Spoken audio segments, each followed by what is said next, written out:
Hi అండి, టమాటా చింతకాయ పచ్చడి చేస్తున్నాను. ఎలా చేస్తానో చూపిస్తాను రండి. మీకు చింతకాయ పచ్చడి లాస్ట్ వీడియోలో చూపించానండి. సంవత్సరం పాటు నిల్వ ఉండేది. ఆ పచ్చడి వేసి చేస్తున్నాను. స్టవ్ ఆన్ చేసుకొని కడాయి పెట్టుకుంటున్నా. కడాయి వేడెక్కింది.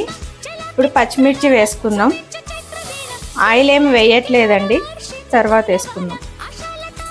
ఈ మిర్చీలు ఫ్రై అయిపోయాయి. టమాటా యాడ్ చేసుకుందాం.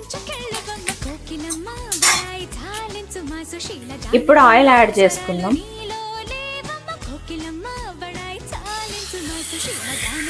టమాటా మగ్గేంత వరకు ఉడికించుకుందాం. మీడియం ఫ్లేమ్లో ఉడికించుకుందాం. టమాటా మగ్గిపోయిందండి. స్టవ్ ఆఫ్ చేసుకుందాం. చల్లారిన తర్వాత మిక్సీ పట్టుకుందాం. టమాటా పచ్చిమిర్చి చల్లగా అయిపోయిందండి. ఈ స్టేజ్లో మనము చింతొక్కు యాడ్ చేసుకుందాం.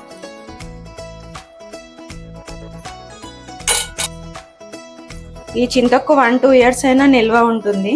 ఈ వీడియో పోస్ట్ చేశాను, ఒకసారి చూడని వాళ్ళు. ఈ పచ్చళ్ళలోకి పల్లీలు వేస్తామండి. ఫ్రై చేసి పెట్టుకున్నా నేను ముందే. ఈ పల్లీలు పొడి కొట్టుకుందాం.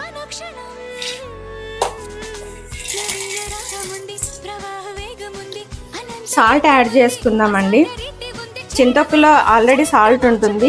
మనము టమాటోకి ఈ పల్లీల కోసం వేస్తున్నాం సాల్ట్. మిక్సీ పట్టుకుందాం.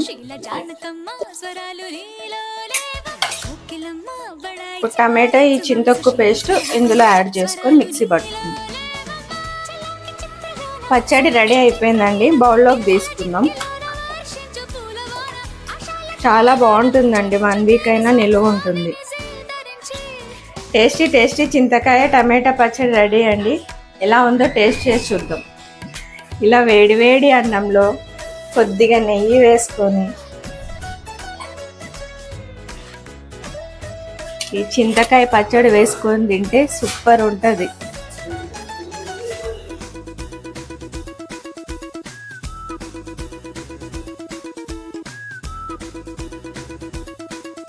టేస్ట్ చూడు పిన్ని, ఎలా ఉంది పిన్ని?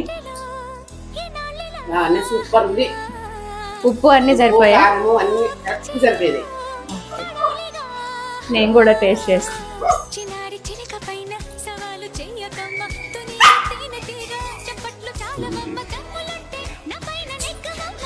సూపర్ ఉందండి. మీరు కూడా ట్రై చేయండి.